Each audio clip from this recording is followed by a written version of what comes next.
собрания.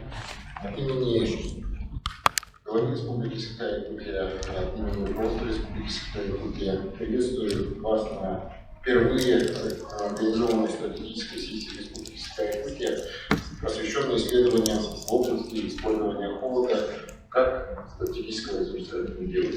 Все мы знаем, что у нас в Якутии является одним из самых холодных мест на планете, где работают и живут наши люди, жители Российской Федерации, которые защищают интересы государства. И наработанный опыт нашими жителями необходимо начинать использовать уже в развитии нашей страны в рамках нынешней достаточно сложной ситуации в мире, когда в ближайшем будущем уже Арктика станет местным полигоном для большой борьбы за ресурсы. Мы должны быть готовы и должны уже начинать это делать прямо сейчас.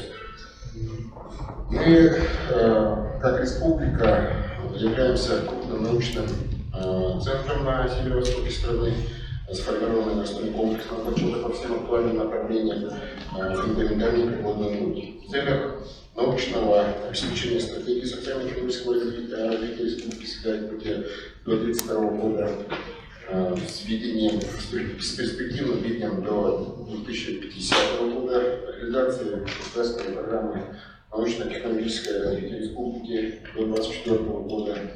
И в рамках десятилетия науки и технологий Республики мы совместно с научным институтом проводим системные работы по развитию научного потенциала региона.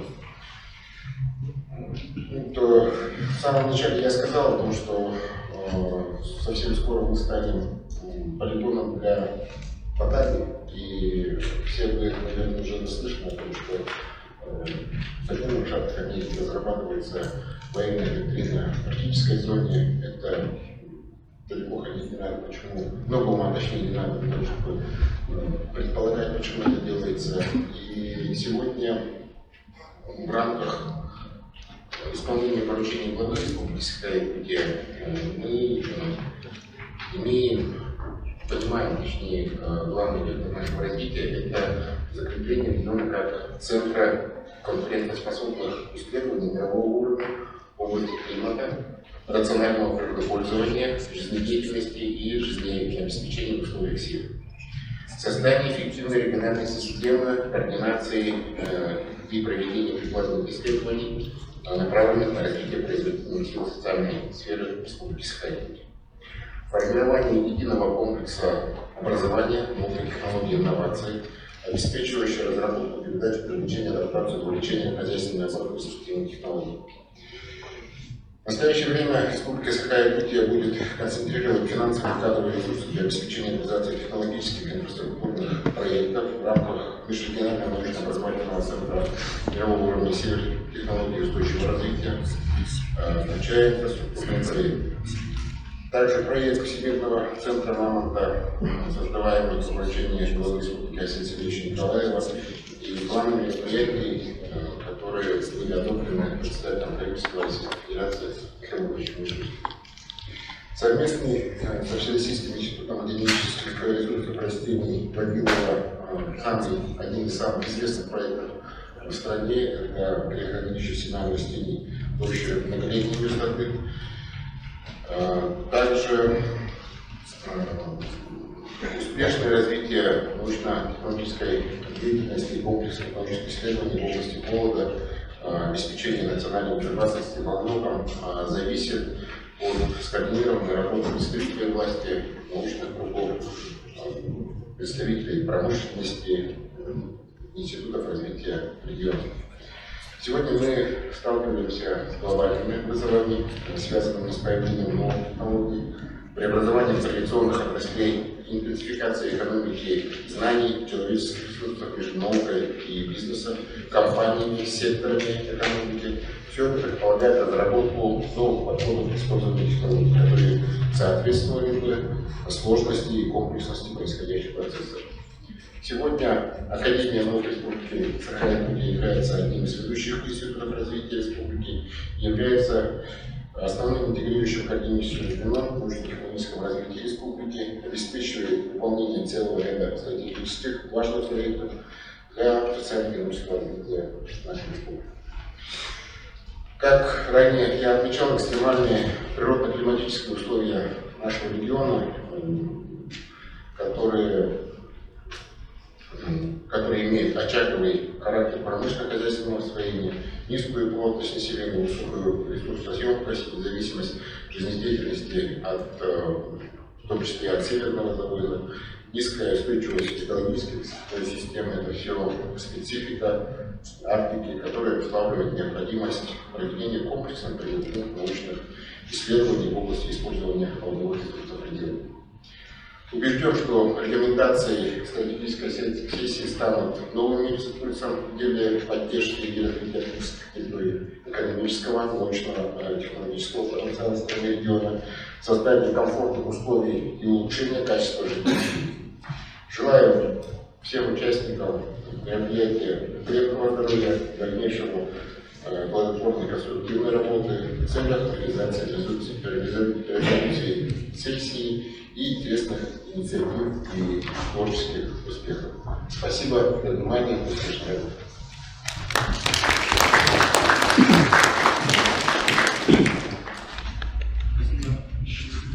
Спасибо большое, Георгий Николаевич. Георгий Николаевич нас по поручению главы и от себя лично все время нашу науку поддерживает, и эта стратегическая сессия уже несколько месяцев назад находится под контролем, чтобы это мероприятие было на уровне главы такого уровня и правительства. Спасибо, Георгий Николаевич, еще раз. Приветственное слово предоставляется заместителю председателя правительства Республики Саха-Якутия Анатолию Аскалоновичу Семенову.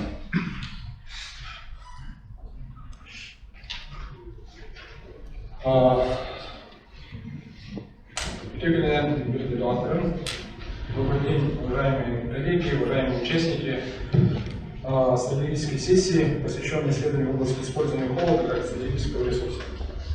Действительно, как в Якутии обсуждать тему холода, этого добра у нас много, можем делиться. Это мы испытываем каждый год.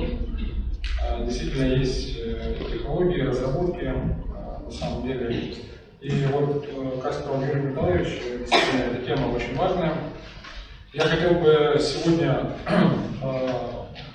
обратить внимание, во-первых, на то, что принят указ президента о национальных целях развития Российской Федерации до 30 года с горизонтом 36 года. Это принят 7 мая. На самом деле там все четко описано, и даже те цели, которые там прописаны, это сохранение населения, укрепление здоровья, повышение благополучия людей, реализация потенциала каждого человека, развитие его талантов, комфортная, безопасная среда для жизни, экологическое благополучие, устойчивая динамическая развитая экономика и технологическое лидерство. То есть практически все тезисы указа президента можно трактовать так, что в принципе дальнейшее развитие Российской Федерации невозможно без развития арктической зоны. Это касается не только Северного морского пути, как стратегического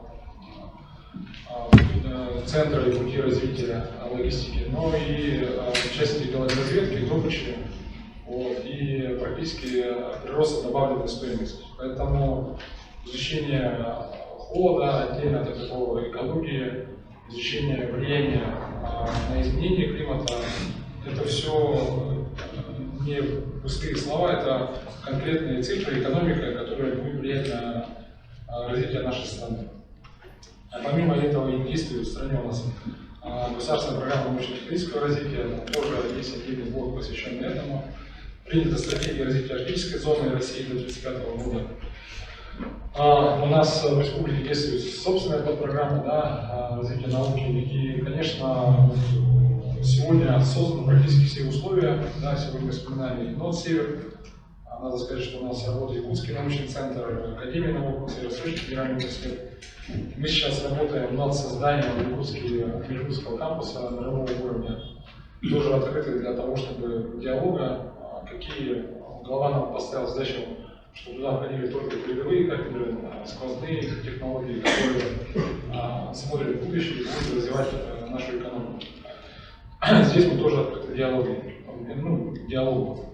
Конечно, те рекомендации, которые сегодня до обеда и сегодня на сегодняшнем совещании доклады будут и в целом в эти дни, они, конечно, выйдут в основу нашей программы развития научно-технического развития республики. Нам, наверное, пришла пора его переосмыслить. То есть, Сергей Николаевич, мы тему технически обсуждаем. Действительно, мы подходим к тому, что наши программы КН-1, КН-2, конечно, нужно пересматривать подходы. И, конечно, очень важна коллаборация, коллеги. Очень об этом я тоже с этой трибуны хочу сказать, что мы не должны сидеть в отдельных своих институтах, в отдельных своих кафедрах и задачах.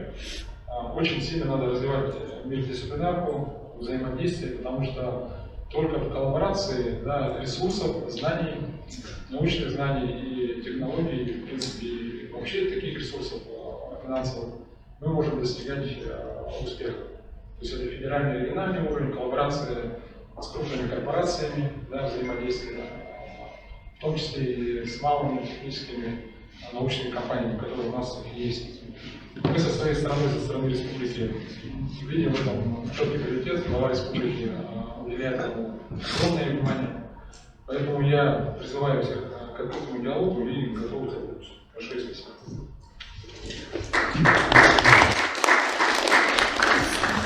Спасибо Анатолию Аскалоновичу. Анатолий Аскалонович наш курирующий заместитель председателя правительства, курирующий образование, науку, поэтому его слова – это подтверждение того, что республика ведет курс научным мощным сопровождением. В нашей стратегической сессии участвуют представители и Санкт-Петербургского новоорганизованного отделения Российской академии наук. И мне с удовольствием хочется предоставить слово академику Российской академии наук, главному научному сотруднику Федерального государственного бюджетного учреждения Санкт-Петербургский федеральный исследовательский центр Российской академии наук Касиму Анверовичу Лайшину.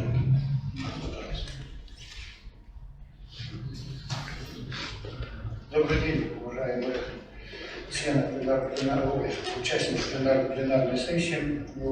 Хотел бы поблагодарить сразу за то, что организаторы пригласили поучаствовать в этой пленарной стратегической сессии. Да, все очень интересно, все очень так перспективно. Надеюсь, это будет в дальнейшем получит продолжение эти исследования, да, потому что они имеют как теоретическое, фундаментальное, так и особо практическое значение. Да. Учитывая, что кроме моих научных интересов связан с домашним оленеводством, северным оленеводством, да, и эти исследования я провожу уже, наверное, около 40 лет.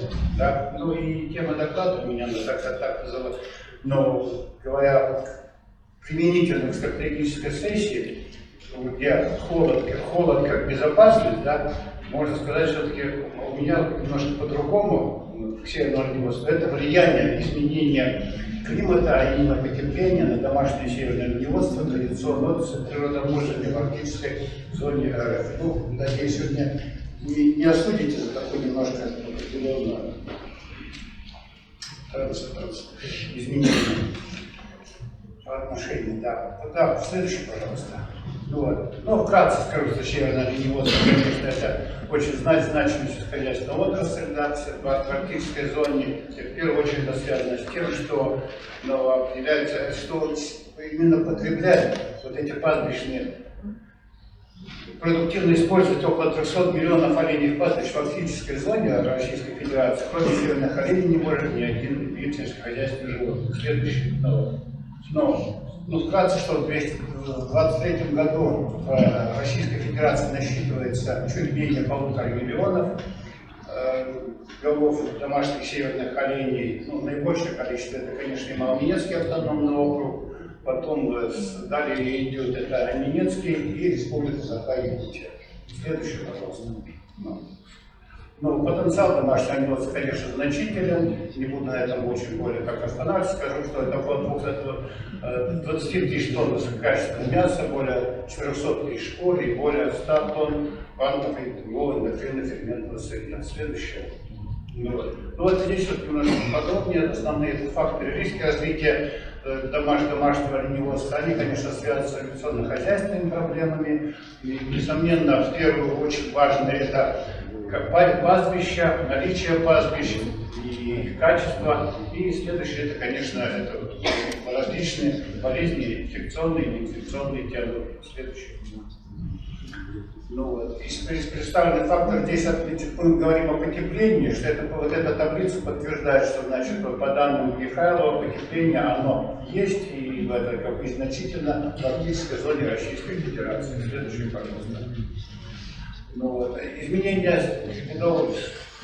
потепления, в первую очередь, я оцениваю их пастбищем, да, следует отметить, что одно связано с тем, что изменяется видовой состав, то есть фитоценозов, но в структуре фитомассы оленьих пастбищ, то есть идет замещение ягельников на травянистые растительные корма, что значительно снижает ценность этих пастбищ, хотя с одной стороны вроде повышает продуктивность, да, но с другой стороны вот эти травянистые корма, они влияют и на качество, и на специфическую резистентность животных. Следующее. Это вот все таблицы, которые подтверждают, что идет так называемое озеленение тундров пастбищ в арктической зоне Российской Федерации. Следующее. Ну, следует сказать, что вот это потепление очень важно и очень связано и с массовым появлением гололедов в зимние и ранние весенние периоды. А об этом неоднократно уже говорится и в прессе, и все, что вот эти постоянно возникающие гололеды из-за потепления, да, ну вот они приводят к значительному падежу. Вот, например, лет 5 назад на Ямале только в результате гололеда в феврале, да, пало около 100 тысяч домов. Дальше. Это влияние климата на эпизодическую ситуацию по инфекционным и инвазионным болезням в регионе. Но ярким примером здесь является это случай возникновения сибирской язвы в Малоненецком округе в 2016 году. Но это связано с тем, что сибирская язва она регистрировалась на территории практически всех оленеводческих регионах, да, и там остались подверженные места. Скорость сибирской язвы, она может сохраняться в почве более 100 лет, и поэтому при вытаивании и попадании в организм восприимчивого животного, в данном случае северного оленя, может возникнуть эпизоотия. Ну, что и случилось в этот вот. Следующее, пожалуйста. Ну вот это что в 2016 году в одном из оленеводческих домашних стадий Малоненецкого автономного округа возникла эпизоотия сибирской язвы.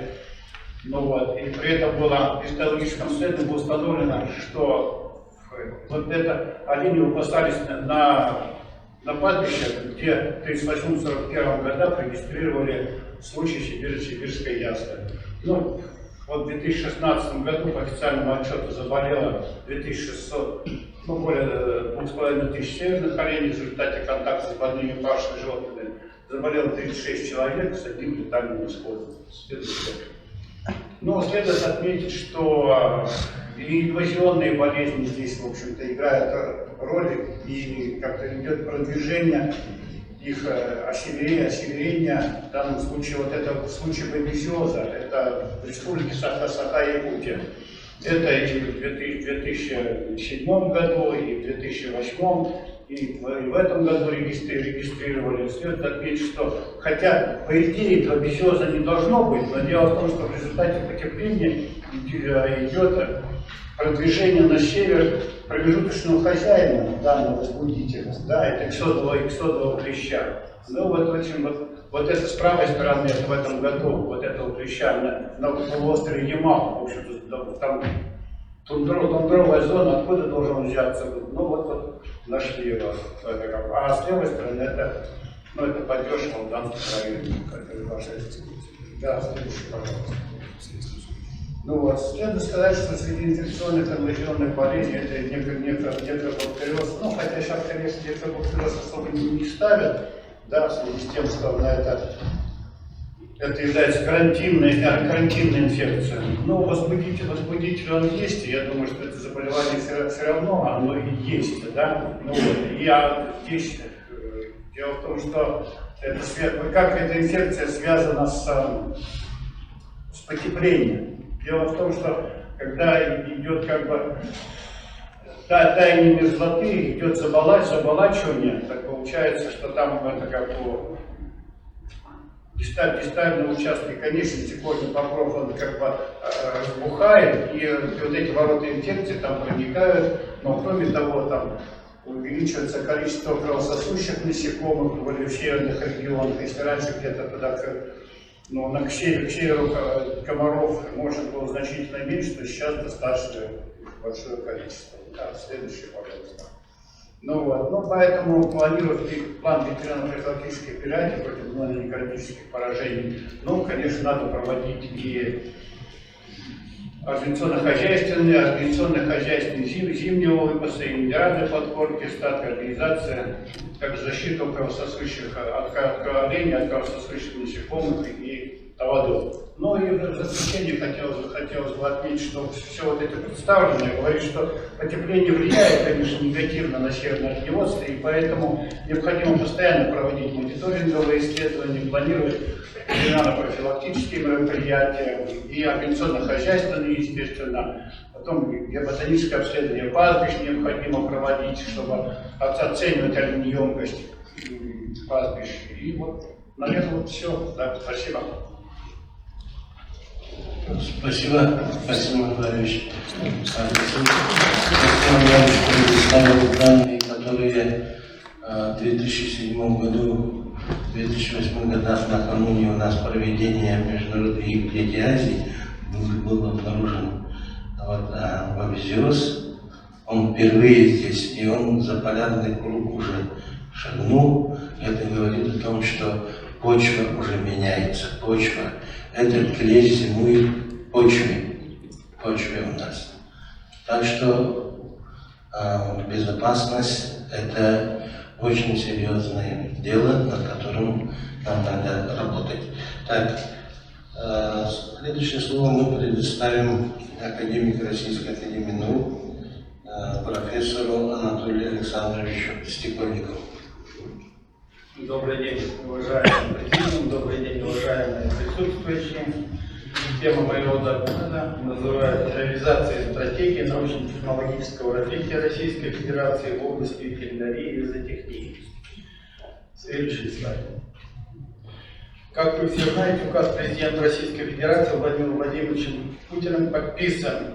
Указ за номером 145 от 28 февраля 2024 года о стратегии научно-технологического развития Российской Федерации. Следующий слайд. В настоящее время российская наука служит основой суверенного развития государства, создавая необходимые предпосылки и условия для обоснованного, сбалансированного и эффективного решения всего комплекса, стоящих перед Российской Федерацией социальных, экономических, культурных и иных задач, обеспечения безопасности страны и ее значимого вклада в интеллектуальное достояние человечества. Это цитата из настоящей стратегии, которая во многом определяет нашу текущую повестку и подчеркивает многократные посылы как президента Российской Федерации Владимира Владимировича Путина, так и министра сельского хозяйства Оксаны Николаевны Лут о необходимости объединения усилий научных организаций, образовательных организаций, производства и бизнеса в научно-технологическом развитии, а в нашем случае и обеспечение продовольственной безопасности страны. Следующий слайд. Настоящая стратегия научно-технологического развития утверждена взамен предыдущей. Указ президента Российской Федерации от 1 декабря 2016 года за номером 642 о стратегии научно-технологического развития Российской Федерации, которая имела общие векторы, но отличается по структуре и некоторым ключевым позициям. В текущей редакции стратегия сформулирована из 9 разделов, а в то время как в прошлой редакции было только 6. Они представлены на слайде. Следующий слайд.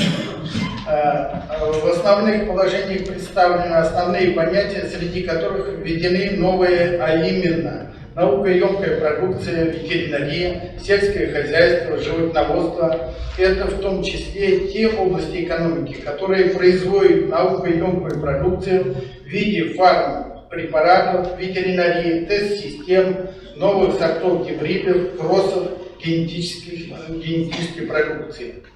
Наукоемкие технологии, также ветеринарии, зоотехнии, животноводстве, растениеводстве, многие технологии наукоемкие, как, к примеру, трансплантация эмбрионов животных, геномные технологии, производство вакцин нового поколения, микроклонированные лаборатории.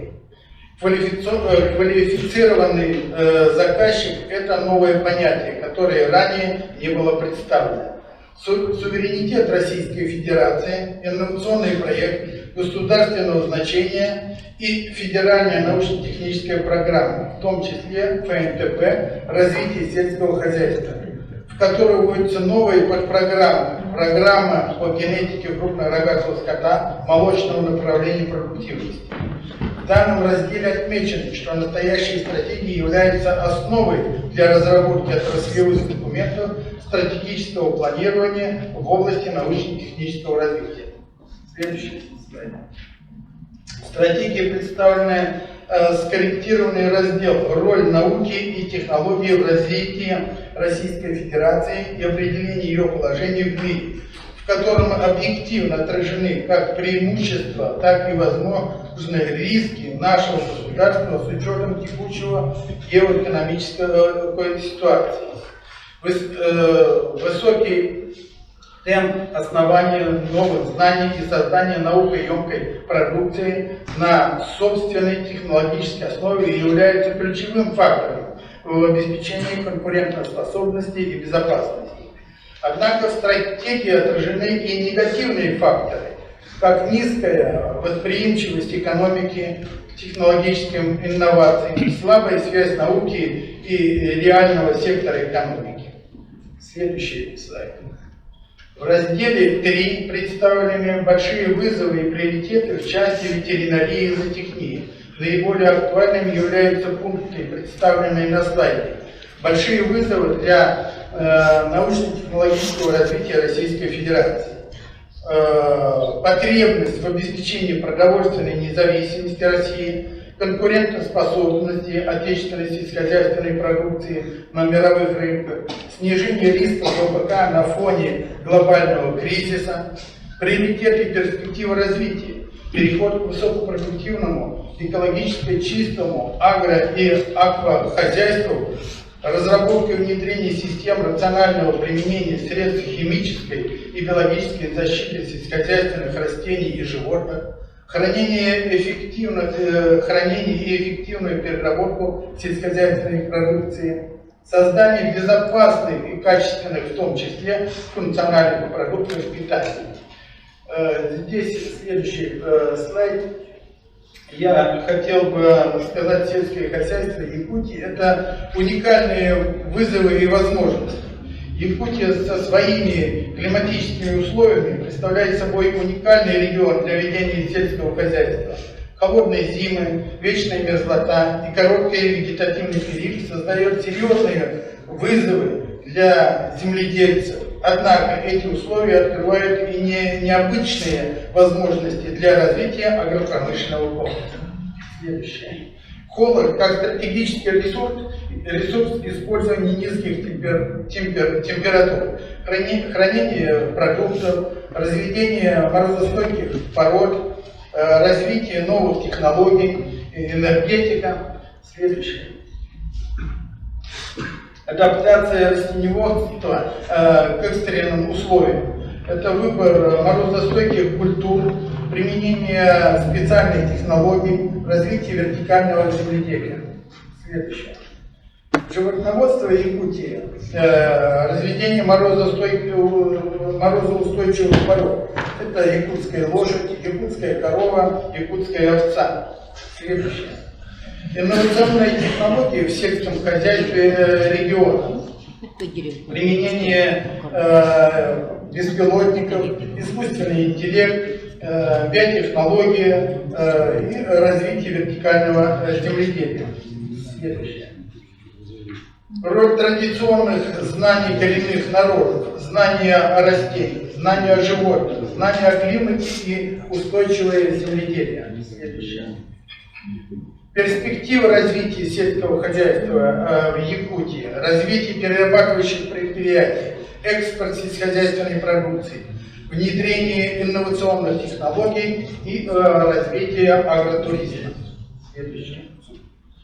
По Якутии в заключение, это Якутия модель устойчивого сельского хозяйства в экстремальных условиях. Это устойчивое развитие, сотрудничество, инновации. Ну и в продолжение следующее. Цель и основные задачи стратегии остались прежде и направлены на интеграцию науки, технологий, производства, поиск талантливой молодежи, эффективный менеджмент и использование передовых международных практик. Следующее.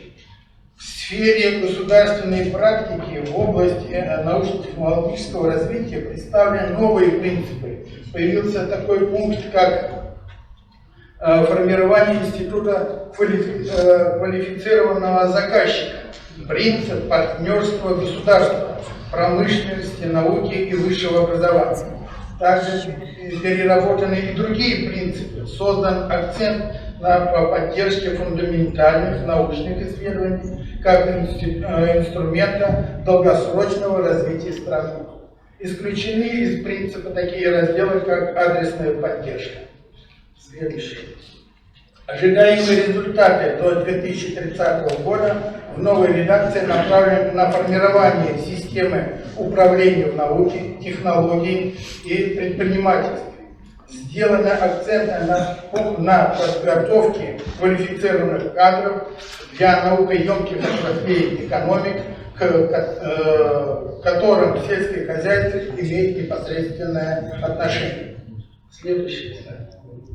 Среди инструментов реализации перечислена государственная программа научно-технического развития, нацпроекты, стратегические принципы, программа фундаментальных научных исследований и другие отраслевые и программы целевые документы. Следующее. Финансирование предусмотрено практически из бюджетов всех уровней, отдельно представлен Российский научный фонд. Следующий слайд. Пересмотрены показатели мониторинга настоящей стратегии. Теперь учитывается доля молодых ученых, объемы налоговых отчислений от него и прирост наукоемкой продукции. Следующий слайд. Большое спасибо.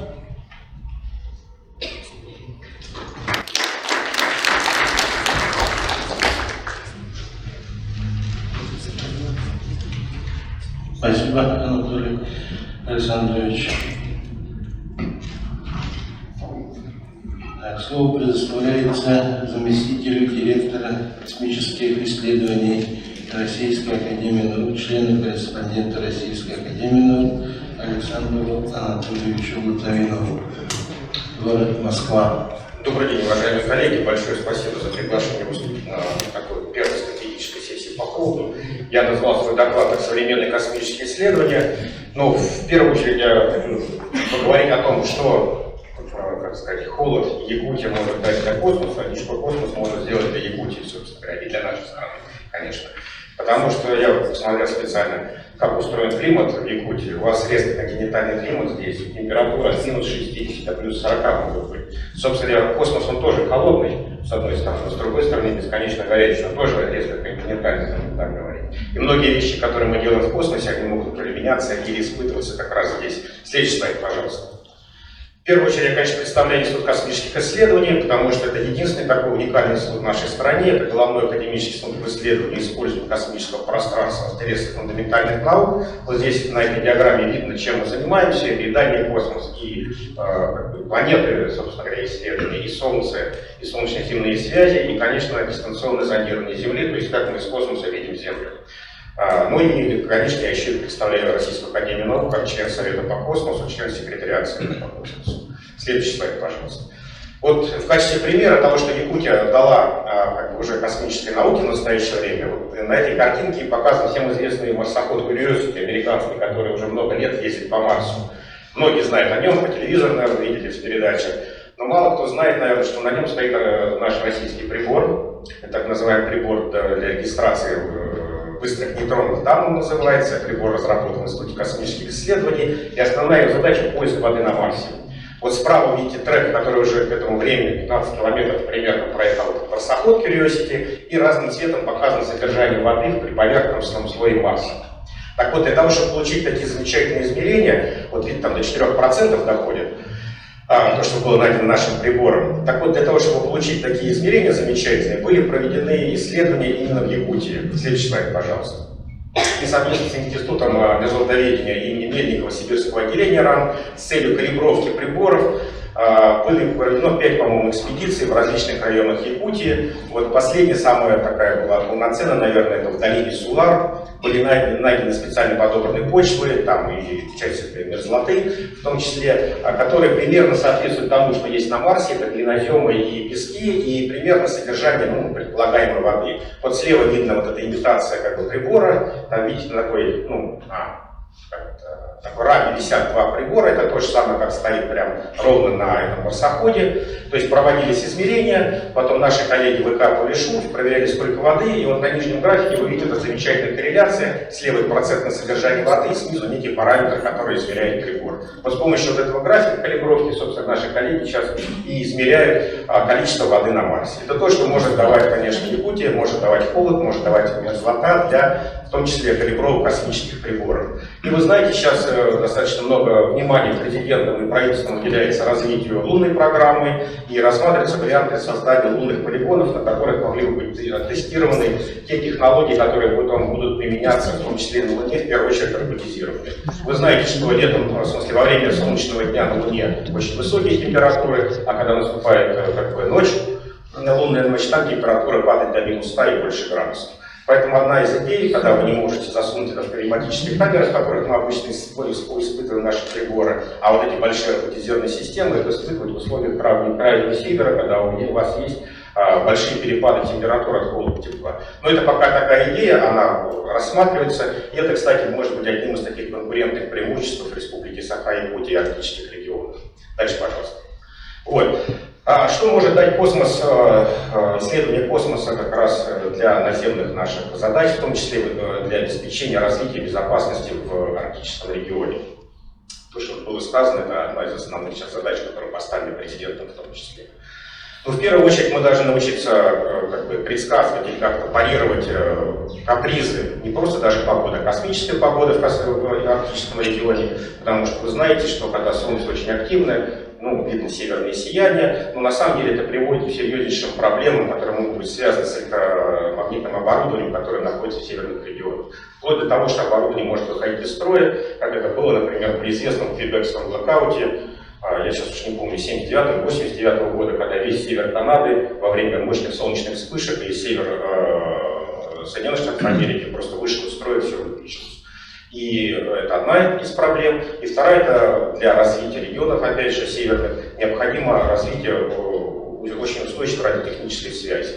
И вот для того, чтобы решать эти задачи, вот в настоящее время, вот на конце 2024 года, еще плюс через 2 года, должна быть запущена группировка спутников ионозонд, которые летают вот на таких специфических орбитах, для исследования солнечной активности и так называемых параметров ионосферной плазмы. Это то, что влияет, собственно, на Землю.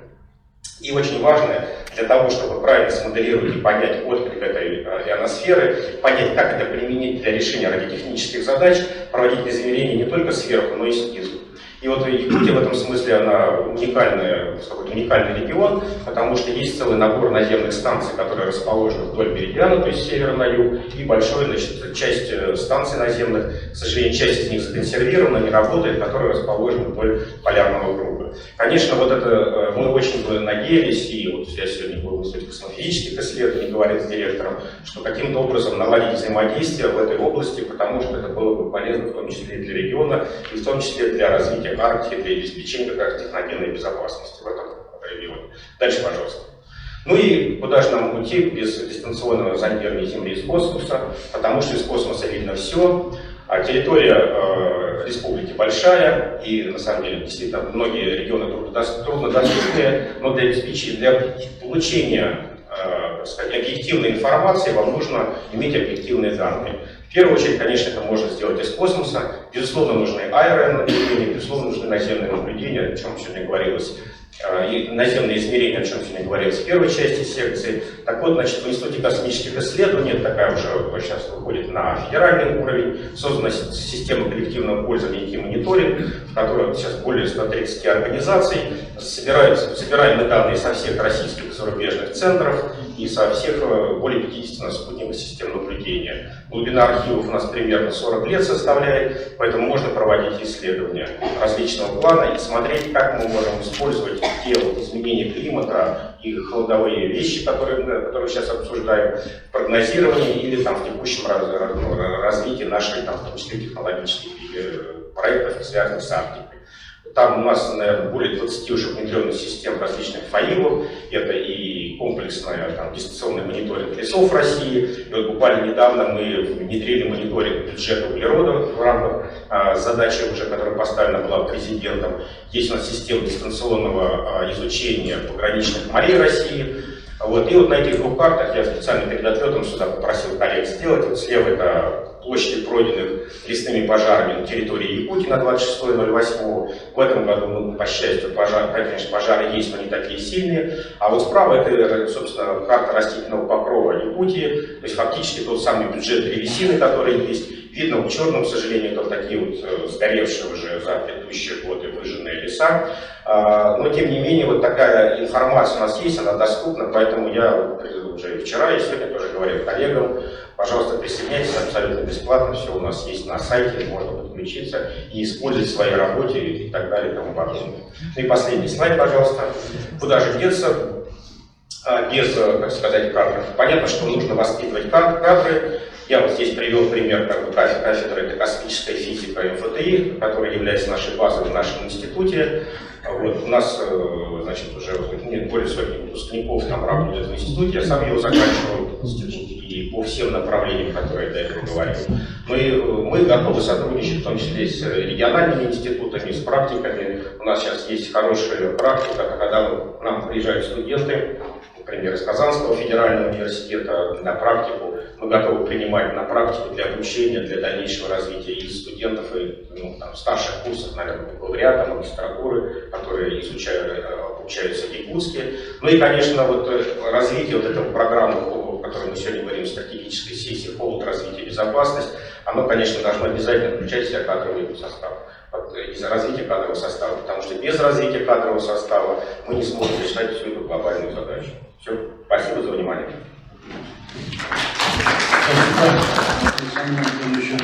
Александр Анатольевич приглашает наших школьников в институт посмотреть научные исследования, которые ведутся в институте, также наших студентов, аспирантов в институт. И там можно и черные дыры увидеть новейшими приборами, которые имеются в ведении института. Так что будем сотрудничать. Еще Александр Анатольевич возглавляет сообщество профессоров РАН. Это самые перспективные наши молодые ученые. Вот, так что вы с ними видели, очень интересный доклад послушали.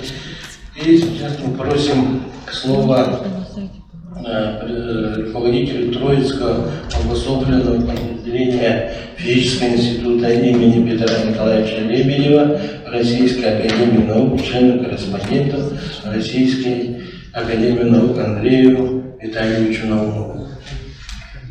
Здравствуйте, уважаемые коллеги. Это мой первый визит на славную якутскую землю. Я скажу, я восхищен. Замечательная территория, восхитительные люди, дружеская атмосфера. Ну и, конечно, удивительное конкурентное преимущество в части молодых технологий. Поэтому то, что здесь проходит стратегическое научное мероприятие по развитию именно этого направления, это, наверное, знаковая история. Мне очень приятно здесь быть в этой связи. Я бы хотел именно о комплексном подходе к вопросам науки, технологий, разработок в области низких температур несколько слов сказать. Я представляю несколько организаций. Во-первых, это наш самый большой физический институт Академии наук имени Петра Николаевича Лебедева, и его самый большой филиал — это Наукоград Троицк. Сейчас это часть Москвы, центр, собственно, новой Москвы, где находится 9 научных институтов, которые перекрывают практически все современное естествознание. Учитывая конвергенцию технологий, междисциплинарный подход, я могу ответственно сказать, что практически любую часть современного естествознания вы в Троицке можете найти. И в этой части я предлагаю налаживать сотрудничество в этой области, тем более, что из Якутии к нам уже приезжают школьники и коллеги, учителя. Мы в этой части будем рады организовать сотрудничество. Второй институт — это институт спектроскопии, появившийся в конце 60-х годов. И как раз то, что сейчас принято называть спин-оффом физического института имени Лебедева, небольшой институт, который занимается вопросами спектроскопии. Это наука и приборы для исследования структуры и динамики вещества с помощью спектроскопических методик. Это взаимодействие электромагнитного излучения, фотонов с веществом. Таким образом мы можем проникать в блок материи, в том числе изучать самые разнообразные природные процессы, материалы и так далее. Третья организация — это Московский педагогический государственный университет, наш самый большой педагогический вуз, который занимается вопросами подготовки учителей. И это еще одна очень важная область, и здесь наше сотрудничество просто необходимо организовывать для того, чтобы готовить кадры, начиная со школьной скамьи. Здесь я хотел бы вспомнить слова Черчилля, который в конце Второй мировой войны сказал, что Вторую мировую войну выиграл русский учитель. И вот эта история, она чрезвычайно важна для нашего общего понимания, каким образом нам нужно развивать нашу страну. Ну и, конечно, Российская академия наук, отделение физических наук РАН, Троицкий научный центр РАН и уже вот мы вспоминали сегодня корпус профессоров Российской академии наук. Ну, а переходя к низким температурам, я хотел бы вспомнить одного из самых знаменитых фиановцев, лауреата Нобелевской премии 2003 года Виталия Лазаревича Гинзбурга, который получил Нобелевскую премию, в частности, за эффект сверхпроводимости, за объяснение. Это чисто низкотемпературный эффект. Вот мне посчастливилось в 2003 году быть на Нобелевской лекции в Фиане, после того, как было объявлено об этой премии. Ну и один вопрос, полушутки, полусерьез, которые мы задавали, звучал так: ну а почему вы заинтересовались низкими температурами? Так ответ был очень интересный. Дело в том, что в начале 40-х, когда началась война, Виталий Лазаревич вместе с Андреем Дмитриевичем Сахаровым, еще один нобелевский лауреат, тоже фиановец, они были в эвакуации в Казани. И они попали в очень холодную зиму, вы помните, да, 40-е годы, очень холодные зимы. Он говорит, что в квартире, где они проживали, температура иногда доходила до 0 градусов. Он говорит, ну вот, видимо, это привило нам любовь к низким температурам. Вот Якутия, видимо, прививает любовь к низким температурам. Мы вчера посетили вот это ледяное царство, смотрели, что такое вечная мерзлота, я впервые это увидел. И это, конечно, способствует тому, чтобы задуматься, как же подходить к наукам о низких температурах. Если можно, следующий кадр включить. Вот, собственно, как мне видится, вот после общения в течение этих 2 дней с коллегами, что же должно быть, ну или вот куда можно было бы стремиться. Мне кажется, что в рамках, скажем так, того центра, посвященного наукам о холоде, холодовым технологиям, нужно задуматься о комплексной научно-технической программе в этой области. Конечно, это фундаментальные и прикладные исследования и разработки в области физики низких температур. То, что в Якутии уже представлено, мы слышали, здесь присутствуют коллеги, директор замечательного института золотоведения и ряд других институтов научного центра. Это исследование в области физического материаловедения, фазовые переходы. Причем вот я сам занимаюсь оптикой и спектроскопией, но во всех установках обязательный элемент — это криостат. Конечно, когда мы говорим о криостатах, о криогенике, мы говорим об ультранизких температурах. Это жидкий гелий, это жидкий азот. Сейчас в области квантовых технологий любой элемент квантовой установки, квантового компьютера — это тоже криогеника. Но при этом, когда мы разрабатываем криогенные устройства и приборы, мы обязательно проходим и через вот этот самый промежуток температуры, это несколько десятков градусов ниже нуля. То, о чем мы говорим, холодовые технологии, разработка элементной базы в криогенике. Вот это все в части фазовых переходов, исследования функциональных характеристик новых материалов, эффектообразования и прочее. Это вот то, о чем нужно задуматься в рамках этой комплексной научно-технической программы. Приборостроение и машиностроение — это низкие температуры, это переменные температуры, когда мы много раз проходим через температуру замерзания воды. Да? Это совершенно другой подход к материалу. Экстремальные режимы эксплуатации. И здесь, опять же, наработки Якутского научного центра Академии наук Республики Саха-Якутия, они значимы, они известны, и это конкурентное преимущество нужно использовать. Тем более, что мы видим, как развивается техника. Вот те же самые беспилотные транспортные средства, электромобили.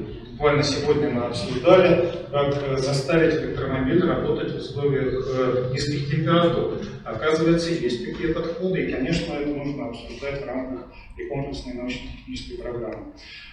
Ну и, конечно, нужно помнить о конвергенции технологий, междисциплинарном подходе, о том, что не только физика, это и физическая химия, и нанотехнологии, и материаловедение, ну и, конечно, блок наук, связанных с биологией и медициной, это хранилище, это использование холодовых технологий для самых разнообразных таких междисциплинарных проектов.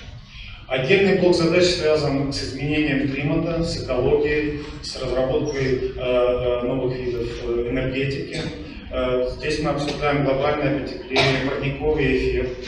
Замечательная научная школа в Якутии представлена, которая занимается изучением газогидратов, освобождением метана из газогидратов, которые находятся в условиях вечной мерзлоты на дне Мирового океана. С одной стороны, это новый источник энергии, с другой стороны, это проблема, парниковый газ, который интенсивно выходит в атмосферу и, в принципе, способен запустить положительную обратную связь с точки зрения повышения температуры на планете.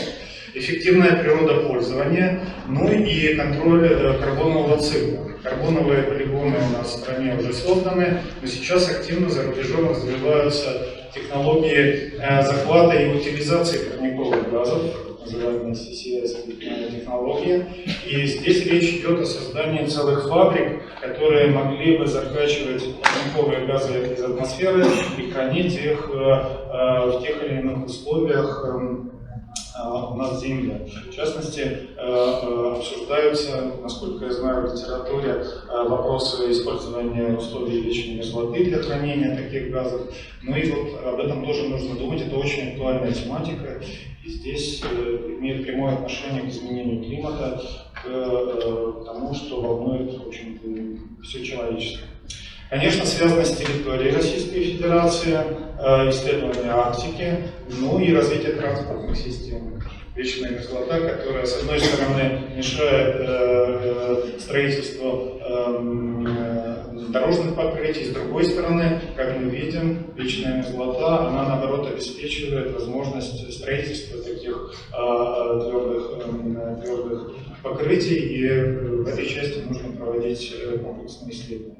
Ну и заканчивая системой непрерывной подготовки кадров с учетом регионального аспекта, чтобы федеральные центры не работали как пылесосы, оттягивая лучшие кадры. И здесь я хочу упомянуть о проектах Российской академии наук, в том числе и определяющем вкладе корпуса профессоров Российской академии наук. Один из проектов, в котором Якутия уже участвует, это проект «Базовая школа Российской академии наук». Есть несколько школ, которые участвуют в этом проекте. С одной стороны, члены профессора Российской академии наук имеют возможность, выезжают в эти школы для чтения научно-популярных лекций, для организации проектной работы. С другой стороны, есть возможность повышения квалификации. Я призываю обратить внимание на то, что уже 4 ежегодных школы проводит Президиум Российской академии наук. В Троицке у нас проходит школа повышения квалификации учителей физики и астрономии на базе 9 научных институтов, где учителя могут повысить квалификацию, напрямую посмотреть, как работают ускорители заряженных частиц, что такое медицинская физика, каким образом синтезируются биосовместимые импланты для решения задач персонализированной медицины и многие другие вещи. Троицкая школа физики и астрономии, в Нижнем Новгороде школа по химии и биологии, в Новосибирске школа по математике и информационным технологиям, и в Москве школа по русскому языку и литературе, и в целом по филологии и гуманитарным дисциплинам. Вот обратите внимание, что учителя школ имеют возможность принимать участие в этом проекте «Базовая школа РАН». И с нашей стороны мы, конечно, открыты к сотрудничеству и очень в нем заинтересованы. Большое спасибо, Дмитрий Николаевич, за приглашение. Большое спасибо, и мы надеемся, что проект по холодовым технологиям состоится и будет всем нам на пользу. Спасибо, Андрей Витальевич, крупный специалист в области физики, вы слышали, да? Но он работает очень тесно в олимпиадном движении школьникам по предмету физика. И мы обговорили вопросы, и он делает предложение тоже, чтобы возможность у нас была такая, вот начнем об этом говорить, чтобы школьная олимпиада по физике холода у нас проводилась бы, и, возможно, будем ставить этот вопрос вообще в школьную программу учебника, пошла бы физика холода. Теплофизика есть, а физика холода отсутствует. Спасибо, спасибо. Так, далее хотим предоставить слово эксперту.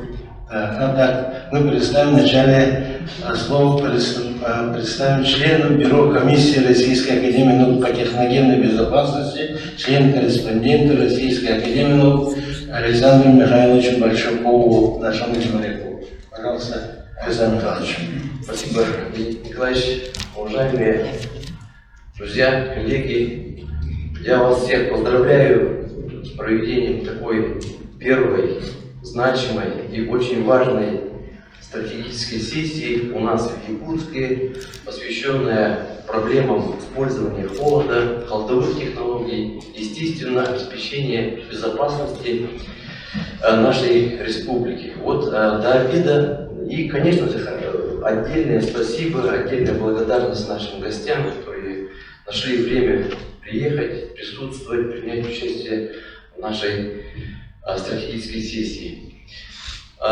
Я хочу представить видение комиссии РАН по техногенной безопасности, именно энергетическую стратегию энергетической техногенного развития на севере.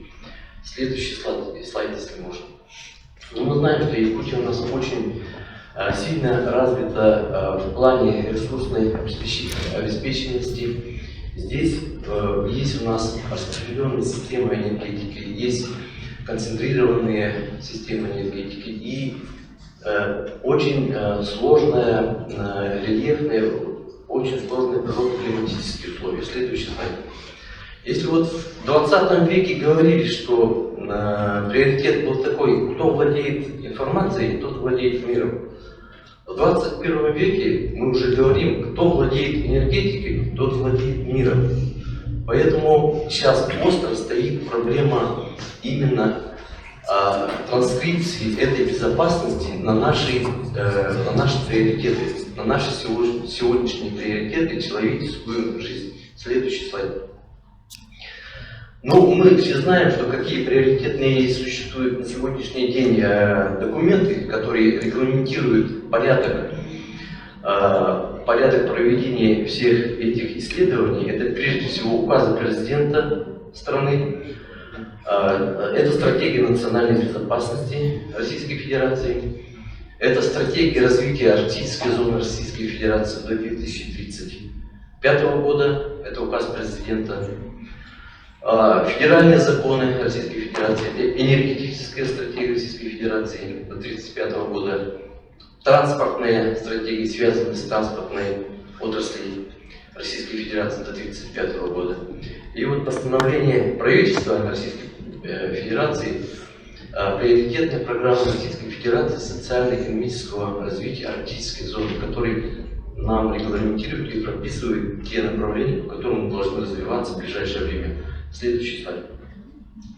Ну, основная цель, как мы уже знаем, это повышение качества жизни и благосостояния населения Северо-Востока, арктической зоны, стимуляция роста промышленного производства, добывающих и перерабатывающих предприятий, создание новых отраслей производства, экономики, создание условий повышения энергетической, техногенной безопасности регионов Севера и Арктики, повышение устойчивости эксплуатации и обеспечение промышленной безопасности энергетических объектов в условиях Севера и Арктики, ну и повышение обороноспособности восточно-арктической зоны Российской Федерации. Следующий слайд.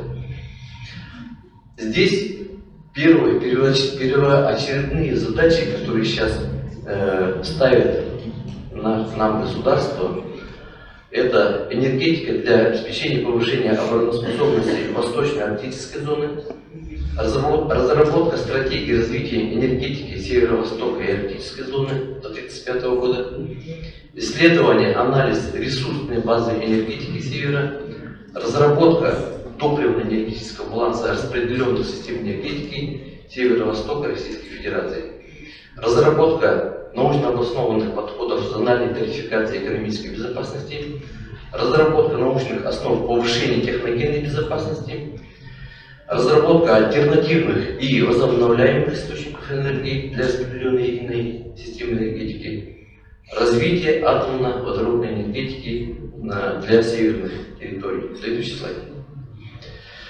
Ну и основные задачи для повышения безопасности, которые тоже идут в купе с задачами, которые должны мы решить, это анализ и управление безопасностью на основе риск-ориентированного подхода, закрепленного именно в стратегии национальной безопасности Российской Федерации.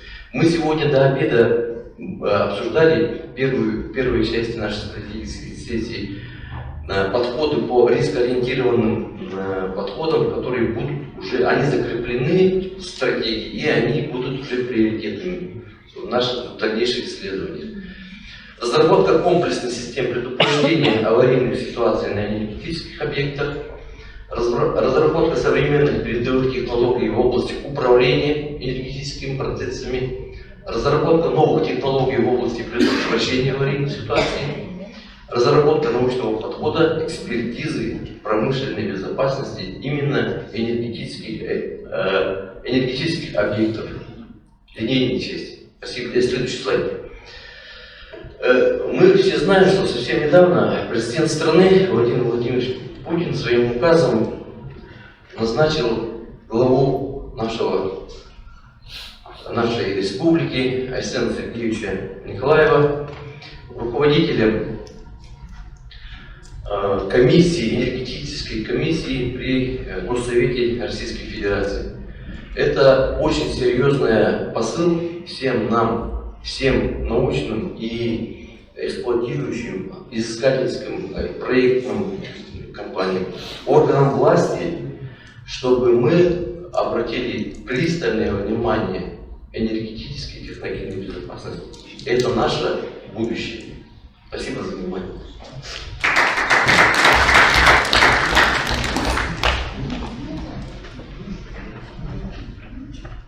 Спасибо, Александр Михайлович. Слово предоставляется эксперту Российской Федерации по техногенной безопасности профессора Анатолию Михайловичу Лепихину.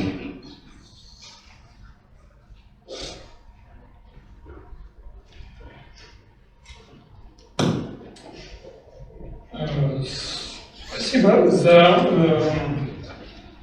ту встречу, которая у нас на сегодня есть. Значит, я в Якутии уже четвертый раз. И вначале хотел бы поблагодарить Якутию за то, что она когда-то мне дала путевку в научную жизнь. Я здесь когда-то защищался. Значит, я хотел бы сказать, что здесь суровый климат, но здесь самое теплое общение, которое я встречал в стране.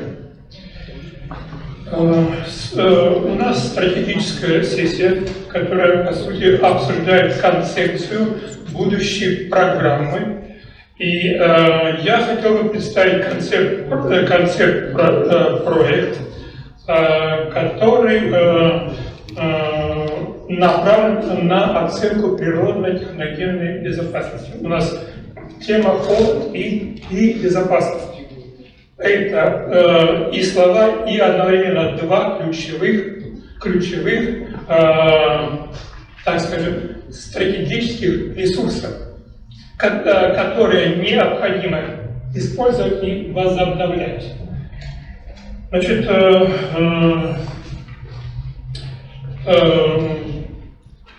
проблема исследуется уже в стране у нас с 1991 года. Есть соответствующие программы на государственном уровне, программы отраслевые, и есть соответствующие фундаментальные результаты. Но мы до сих пор на практике идем от достигнутого. Произошла какая-то, ну так скажем, ситуация, мы реагируем, то есть это затратный путь. Мы вкладываем после аварии. В этом концепте мы предлагаем превентивный путь, то есть путь инвестиций в безопасность. Следующий слайд. Концепция проекта «Жизнь в мире рисков» требует обоснования безопасности жизни по критериям рисков. Следующий слайд.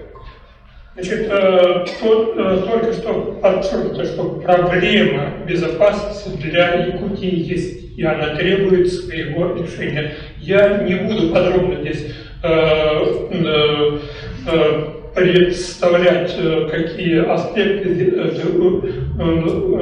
есть, потому что уже это все сказано. Следующий слайд. Значит, когда мы подходим к этой проблеме, то обязаны учитывать и глобальные угрозы. На сегодня главной глобальной угрозой у нас считается климат. Пока по оценкам для нашей страны оценки риска нейтральные, но на севере у нас уже есть прецеденты, где таяние оказывает свое негативное,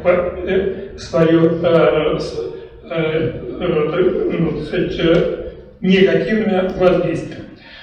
Поэтому глобальные изменения мы обязаны учитывать в нашей программе. Следующий слайд. Спектр угроз региональных здесь полный. И природные, и техногенные, и экологические, социальные. И есть новая угроза – динамика природно-техногенных систем. Это просадка грунта, она приводит тогда к следующему шагу, к повреждениям структуры объектов и к авариям. Это необходимо уже учитывать. Следующий слайд.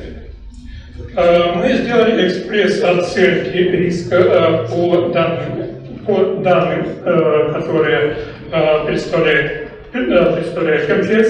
Значит, пока на сегодня индивидуальные социальные риски для Якутии стабильны, но экономические риски, вот там красный цвет, есть уже тенденция к росту. Следующий слайд. Цель и задачи проекта – это создание научно-методической базы.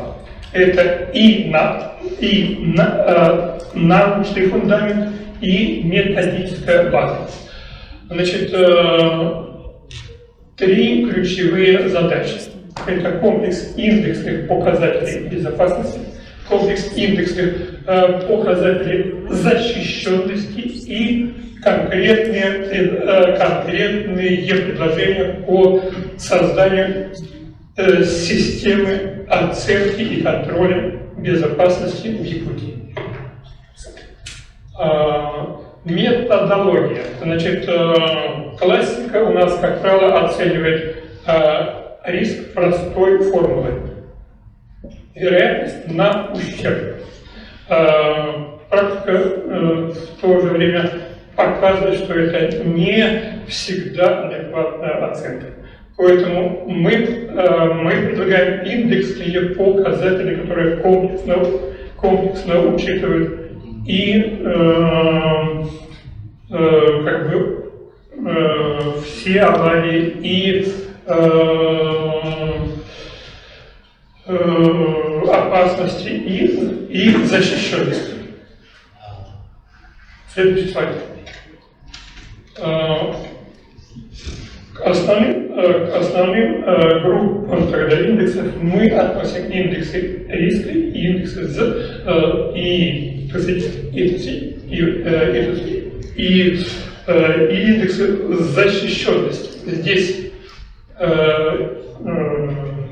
все они на слайде указаны. Так, следующий слайд. В итоге будут строиться матрицы рисков в координатах текущее состояние, прогноз. Значит, здесь показано 3 цвета. В каждой группе мы каждый по сути,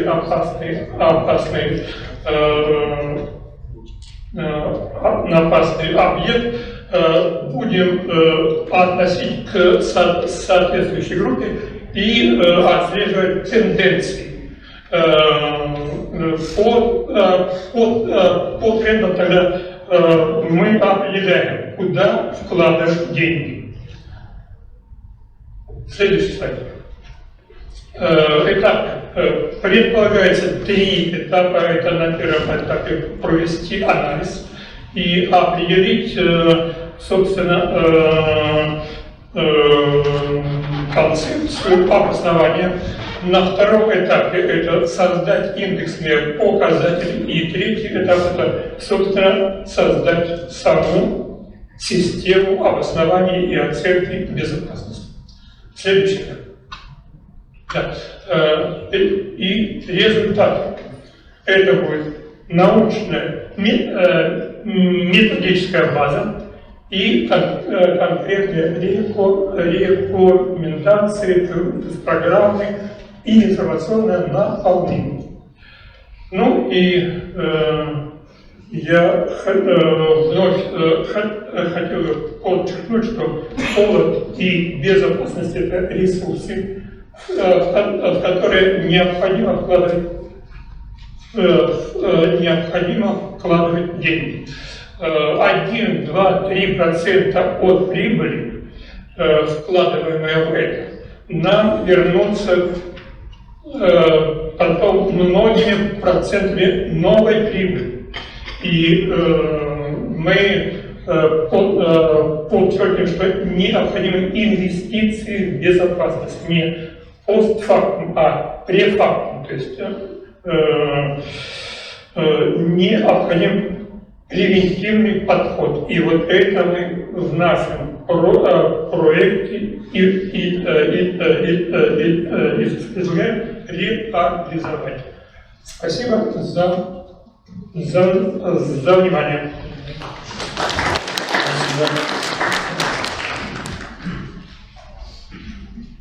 Так, слово предоставляется главному научному сотруднику Института биологических проблем и готовности Сибирского отделения Российской академии наук, советник Академии наук Борис Моисеевич Кершенбальц. Спасибо большое. Пожалуйста, первый слайд. Мое сообщение, название было на первом слайде. Уникальный ресурс природного холода северо-востока Евразии – биотехнология. Следующий слайд. Как вы все прекрасно знаете, Якутия – это регион с самым холодным климатом в обитаемой части нашей планеты и самой устойчивой и низкотемпературной многолетней межлодой. Следующий слайд.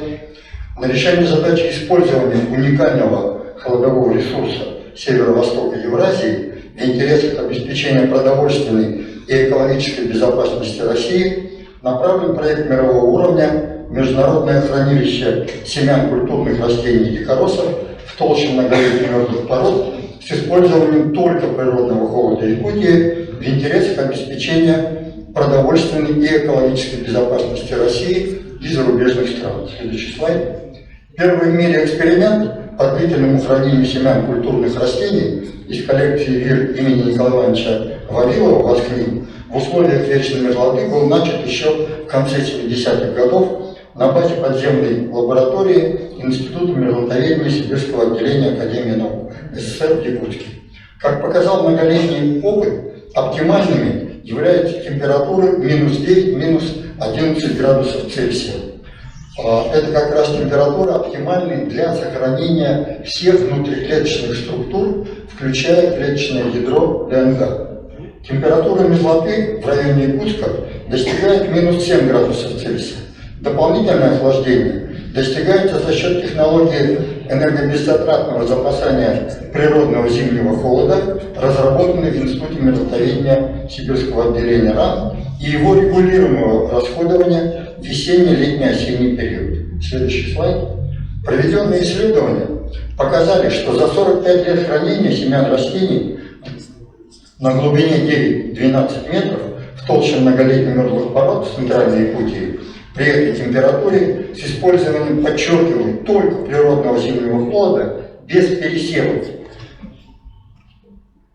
Такие свойства семян, как генетическая целостность, физиологические и посевные свойства, сохраняются на 80-85%. По международным нормативам хранение считается успешным, если семена сохраняют эти качества не менее чем на 60% хотя бы за 10-15 лет хранения. Такие круглогодично стабильные низкие температуры создаются, как я уже сказал, за счет запасания зимнего холода. Поэтому такой способ хранения семян растений является не только эффективным, но и полностью беззатратным, в отличие от хранилища судного дня на Шпицбергене. Более того, автономным, защищенным от любых природных техногенных катаклизмов и аварий на дневной поверхности, включая изменения климата и чрезвычайные ситуации. При этом, что не менее важно, в значительной степени снижаются и трудозатраты, так как отпадает необходимость в пересевах каждые 10-20 лет. Для примера могу сказать, что на сегодня национальная коллекция семян сельскохозяйственных видов растений насчитывает более 400 тысяч образцов. Представляете, какие это трудозатраты на вот такие периодические пересевы. Следующий слайд. В первую очередь действующего криохранилища емкостью до 100 тысяч образцов хранения была открыта в 2012 году в Центральной Якутии при паритетном финансировании Республики Саха-Якутия и Сибирского отделения Российской академии наук. В 2014 году разработано финансово-экономическое обоснование строительства криохранилища семян растений в толще многолетних мертвых пород с использованием только природного холода емкостью до 1 миллиона образцов семян, которая составила по ценам, пересчитанным 2023 года, порядка 1 миллиарда 400 миллионов рублей. Создание криохранилища семян наиболее ценных видов растений отмечено в указе президента Российской Федерации номер 44 от 8 февраля 2022 года о Национальном центре генетических ресурсов растений. Следующий слайд. Следует также отметить, что в экспериментальном подземном хранилище современном в толще многолетних мертвых пород впервые в мировой практике хранятся семена не только сельхозвидов растений, но и редких исчезающих видов растений, а также дикоросов, перспективных для использования в работах по обеспечению экологической безопасности России, например, при проведении рекультивации нарушенных ландшафтов и других видов сохранения биоразнообразия естественных ландшафтов. Следующий слайд. Актуальность развития этого проекта резко повышается в современной чрезвычайной глобально-политической и экономической ситуации в связи с тем, что на сегодня Национальное хранилище семян растений России, работающее за счет стопроцентного искусственного охлаждения, потребляющее огромное количество электроэнергии, находится на Кубани и становится весьма уязвимым. Исторический опыт показывает, что в криохранилищах в толще устойчивой вечной мерзлоты при использовании только природного холода Центральной Якутии можно в течение многих десятилетий беззатратно и надежно хранить стратегический запас продовольствия, в то время еще Советского Союза. На это направлен эксперимент, который в этом году начат НИИ проблем хранения Росрезерва в содружестве с Институтом биологических проблем приоритетной Сибирского отделения РАН и Института млекопитаения Сибирского отделения РАН на базе действующего криохранилища. Этот проект позволит северо-восточному сектору Арктического региона России внести свой масштабный вклад в обеспечение продовольственной и экологической безопасности Российской Федерации и других заинтересованных стран. В настоящее время проект одобрен исполкомом Шанхайской организации сотрудничества. Следующий слайд. Природный холод вызывает в организмах растений и животных, произрастающих либо обитающих в этих экстремальных условиях, формирование комплекса адаптивных механизмов на биохимическом, физиологическом, морфологическом уровне. Один из них – это адаптивные изменения физиологически активных веществ регуляторного и защитного действия. Установлено, например, что ткани северных растений и животных отличаются повышенным в 1,5–2,5 раза содержанием и структурным разнообразием этих веществ по сравнению с аналогичными видами, произрастающими, обитающими в условиях умеренного климата. Следующий слайд. Так как большинство этих веществ являются веществами неспецифического регуляторного и защитного действия, то, будучи введенными в организм человека, они оказывают соответствующий биогенный, профилактический и лечебный эффект. Следует также отметить, что регуляторным и защитным действием биосистемы, включая организм человека, обладают не отдельные вещества, определенный ансамбль их структурных семейств. На этом основаны принципы юго-восточно-азиатской традиционной медицины. Получать все компоненты такого комплекса синтетическим путем – весьма сложная и дорогая задача. Иное дело – разработать биотехнологии их интактного, комплексного выделения соответствующего вида воспроизводимого и биологически, и экологически чистого биосырья. Следующий слайд. Таким образом, разработка биотехнологий производства биопрепаратов из уникального северного сырья и способов их использования в медицинских, пищевых, технических целях – это также является опосредованным практическим использованием уникального холодового ресурса северо-востока Евразии. В Институте биологических проблем Приоритазена СУРАН были созданы за прошедшие годы целые серии биопрепаратов из тканей северных растений и животных, высокоэффективных при их использовании в профилактической лечебной медицине, пищевой промышленности, косметологии. На этом слайде приведены некоторые результаты. Я не буду долго на этом останавливаться. Следующий слайд. Значит, мы работаем не только в комплексе с нашими институтами, но и с институтами из Новосибирска, других городов нашей страны. Вот, например, совместно с ООО «Доминанта», это Новосибирск, технопарк Сибирского отделения РАН, создан биопрепарат амирниид, основное активное вещество, лишайниковые бета-олигосахариды, выделяемые из слоевищ лишайника. Основное направление действия, причем доказанное клинически, это лечение подагры, дополнительное лечение артрозов и артритов. Из мышечно-жировой ткани якутской лошади получен БАД, обладающий выраженным защитным эффектом в отношении ионизирующей и неионизирующей радиации. Биопрепарат радиопротекторного действия. Из позднеосенней зимних хвои сосны получен биопрепарат криопротекторного действия, активное вещество косметологических средств, защищающих от действия низких температур. Следующий слайд. Значит, мы работаем не только по созданию биологически активных добавок медицинского направления, но и работаем с предприятиями пищевой промышленности, ну, в первую очередь, естественно, в Якутске, но на самом деле далеко за пределами Якутии. Ну вот, некоторые разработки представлены здесь. Это хлеб с ягелем, используется в лечебно-профилактическом питании, продукт способствует выводу токсинов из организма.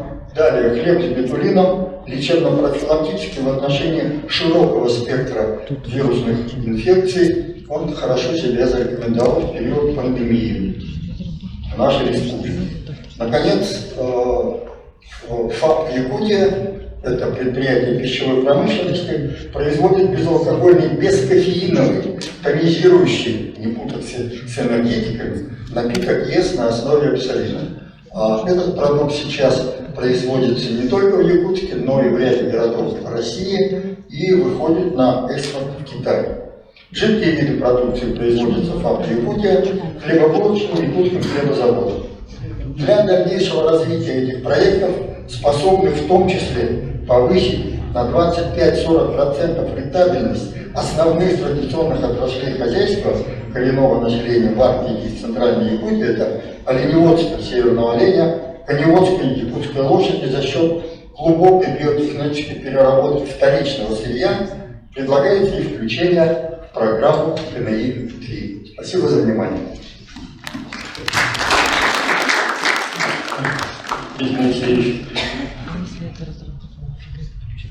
У нас есть НОТ-север,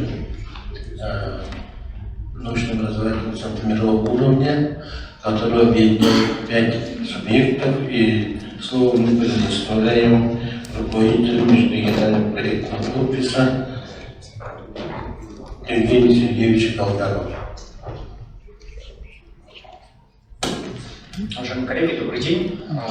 Дело в том, что те приоритеты, которые озвучивают сейчас Голда как ресурс, развитие, как безопасность, так или иначе были отражены в тех кластерах направления, по которым мы работали в течение последних 3 лет. Следующий слайд, пожалуйста.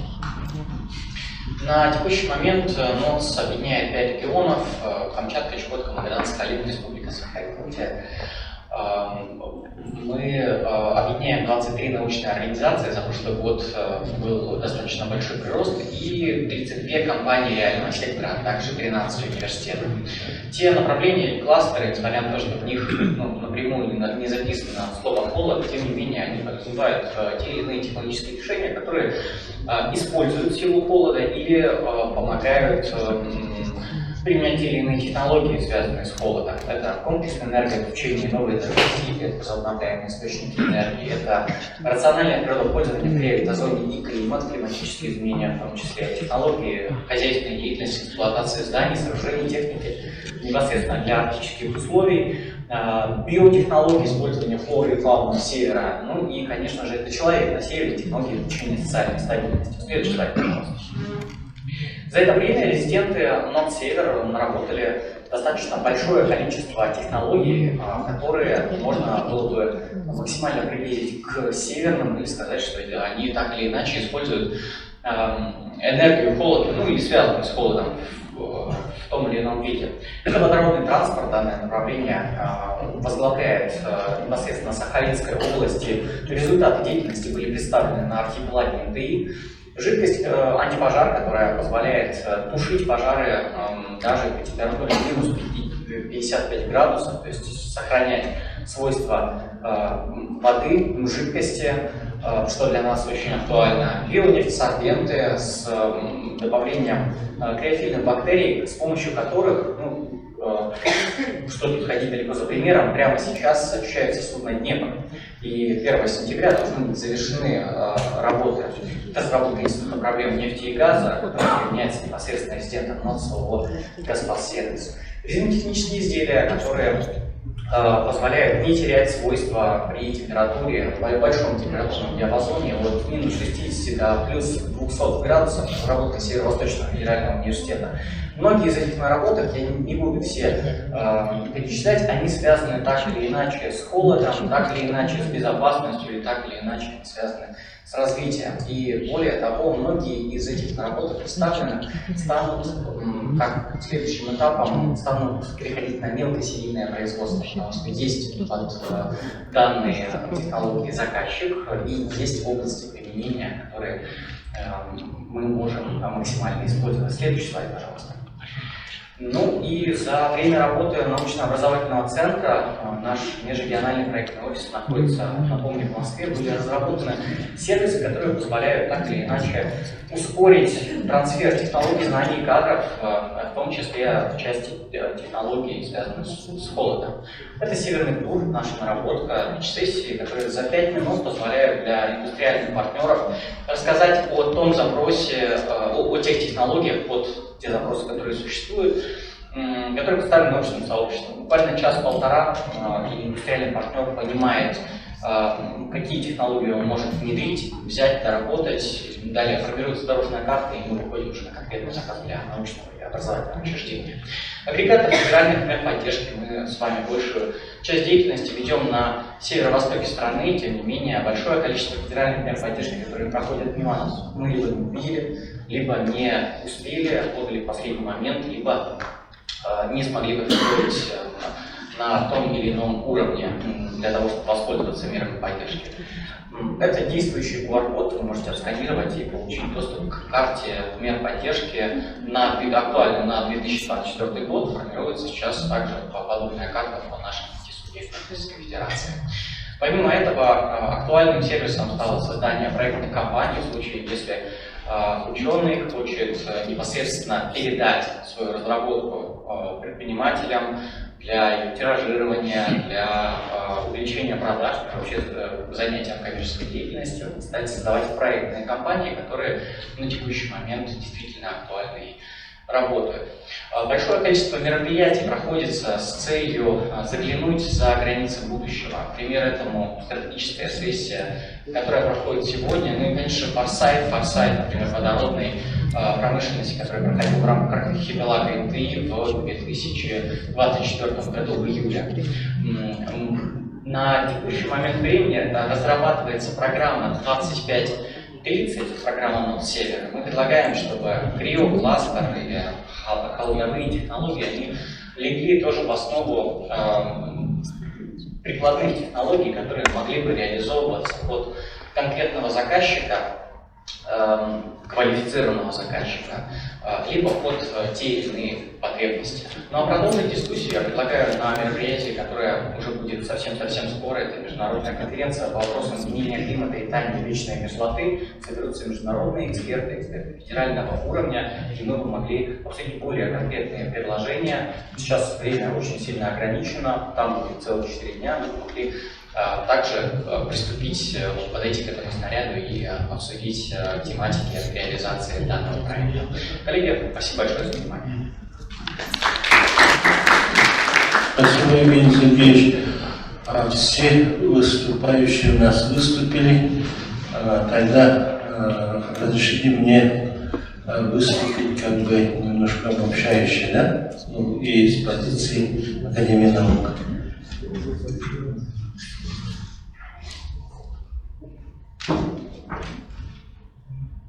Уважаемые участники стратегической сессии, дорогие коллеги, стратегия развития арктической зоны Российской Федерации и обеспечения национальной безопасности на период до 2035 года, а также стратегии социально-экономического развития арктической зоны Республики Саха-Якутия на период до 2035 года одной из главных целей государственной политики названы сохранение и обеспечение защиты природной среды, сохранение экологии, возможности стабилизации климата. Изменение климата ставит новые вызовы и требует инновационных решений для устойчивого развития арктических территорий. Сегодня стратегически важное мероприятие посвящено привлечению внимания ученых, экспертов, представителей реального сектора экономики, исполнительных органов государственной власти к возможностям концептуальных научных подходов к холоду, рассматривающих интегрированное общесистемное использование холода в жизнедеятельности человека в современных условиях. Мировой рынок экологически чистого холода еще не сформирован, что создает возможности для нас, научного сообщества, двигаться в русле мировых тенденций, разработать научно обоснованные рекомендации использования холодовых ресурсов в целом. Безусловно, холод – это ресурс будущего. Республика Саха-Якутия обладает всем необходимым комплексом потенциалов для прорыва в использовании низких температур на благо страны и населения. Холодный климат Якутии создает конкурентные преимущества региональной экономики, так называемой экономики холода. Для ускоренного внедрения трансфера технологий на основе холода, экономика холода как новая концепция использует системный подход, подразумевает включение большого количества неиспользованных ресурсов холода.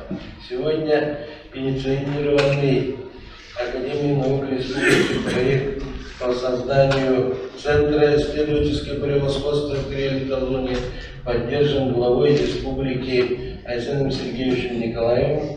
Цель Центра формирования перспективных отдельных исследований, направленных на повышение уровня жизни населения в регионе, организация исследований в области холода. Сегодня очень важно, чтобы население республики чувствовало конкретные результаты внедрения наукоемких технологий. Это наши биотехнологии, холодовые технологии в медицине, хозяйственной деятельности, экономики. Это все то, что повысит качество жизни на севере. Уверен, в данном направлении помогут наши ведущие научные школы мирового уровня, например, такие как Школа миротворения академика Павла Ивановича Мельникова, Институт миротворения, Школа по технологии разработки газогидратного месторождения академика Николая Васильевича Черского, Институт главного отдела Севера, школа сварки и прочности материалов конструкции в условиях Севера, академик Таран Владимира Петровича Ларионова, Институт физико-технических проблем Севера, школа космофизических исследований и агрономии академик Таран Гермогена Филипповича Крымского и экологическая школа, член-корреспондент Таран Никиты Гавриловича Соломонова, Институт биологических проблем гравитационной. Сегодня совместными усилиями ведется работа по реализации масштабных проектов, таких как программы деятельности межрегиональный НОС мирового уровня «Север», территория устойчивого развития, созданные на основе интеграции научно-промышленного потенциала Камчатского края, Магаданской области, Сахалинской области, Республики Саха-Якутия, Чукотского автономного округа. Доклад руководителя мы слышали, и он сформирован именно основной костяк. Это научное сообщество Республики Саха-Якутия, чтобы позволить сформировать эффективную структуру высокотехнологичной экономики, отвечающей большим вызовам научно-технологического развития мировой экономики. Следующий проект – программа второго и третьего этапа комплекса научных исследований республики, направленных на развитие ее производительных сил и социальной сферы на 2025-2027 годы, как главный механизм поддержки со стороны государства в области развития науки в республике. Здесь мы видим основную цель старт новых исследований в области холода по направлениям разработки и внедрения научно обоснованных предложений и использования холодовых ресурсов. Необходимо отметить, Академия наук Республики выполняет ежегодный мониторинг научных работ, планирование и координирование исследований для образовательных и научных учреждений в единой государственной информационной системе учета научно-исследовательских, опытно-конструкторских и технологических работ.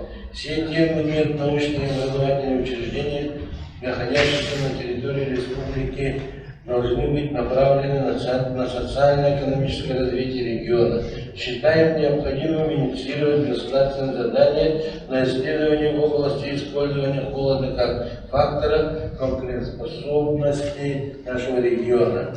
Сегодня мы актуализируем безопасность как научную категорию, стратегически важный фактор социально-экономического развития страны. Одним из главных направлений обеспечения национальной безопасности в области науки, технологий и образования является повышение уровня технологической безопасности. Стратегическая сессия организована по актуальным на сегодняшний день направлениям, которые были озвучены.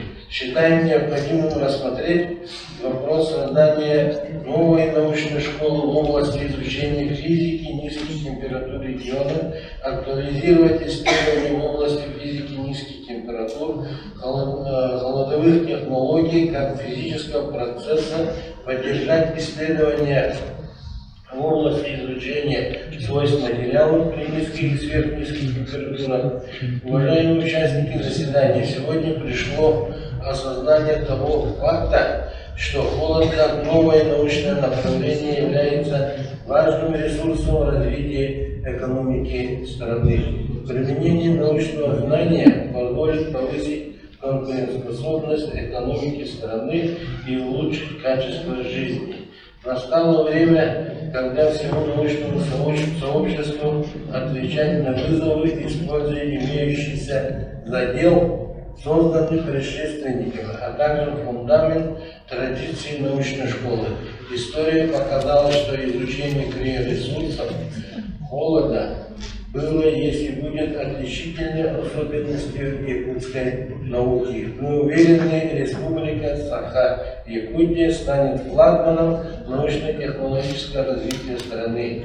Дорогие друзья, всего этого мы не можем достичь без поддержки вас, это ученых, Москвы, ученых Санкт-Петербурга, ученых Новосибирска, вообще все прогрессивно настроенные на это, чтобы наша Арктика стала российской Арктикой, чтобы в Арктике Россия была лидером.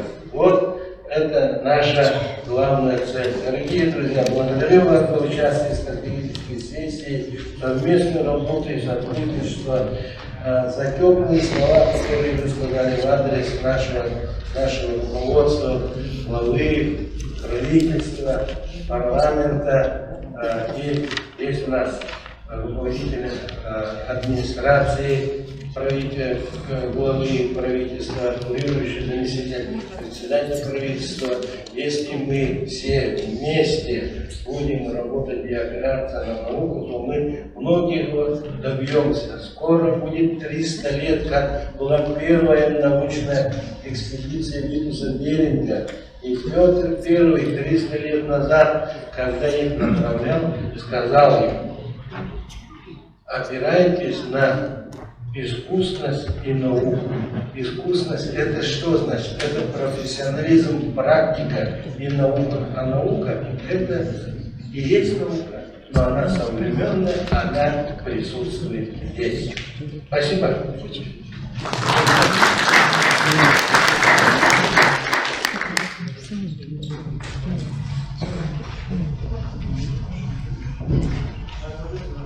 Дорогие друзья, мы исчерпали регламент, сейчас у нас фотографирование на память.